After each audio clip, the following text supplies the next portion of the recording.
સુરત શહેરના Athwa gate Mysore cafe પાસે નશામાં ધૂત એક એએસઆઈએ પોતાની બેફામ કાર અને એક બસ સાથે ધડાકાભેર ઠોકી દીધી હતી।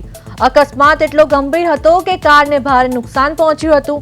આ ઘટનાને પગલે આસપાસના સ્થાનિક લોકો મોટી સંખ્યામાં એકત્રિત થઈ ગયા હતા અને ભારો હોબાળો મચાવ્યો હતો। સ્થાનિકોએ જ્યારે અકસ્માત સર્જનાર કારની તલાશી લીધી ત્યારે ચોંકી ઉઠ્યા હતા। કારની અંદરથી વિદેશી દારૂની બોટલ, ગ્લાસ સહિતની સામગ્રીઓ તેમજ પોલીસની વર્દી અને બેલ્ટ મળી આવ્યા હતા। ગાડીમાંથી અજય એચ નામના પટેલ નેમ પ્લેટ અને બક્કલ નામ પણ મળી આવ્યા હતા। ઉશ્કેરાયેલા લોકોએ નશામાં ધૂત એએસઆઈને મેથી પાક ચખાડે તે પહેલા જ ઉમરા પોલીસનો કાફલો ઘટના સ્થળે દોડી આવ્યો હતો।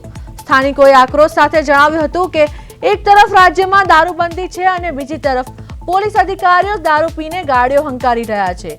હાલમાં ઉમરા પોલીસે નશાખોર એએસઆઈને કસ્ટડીમાં લઈને કાયદેસરની કાર્યવાહી હાથ ધરી છે।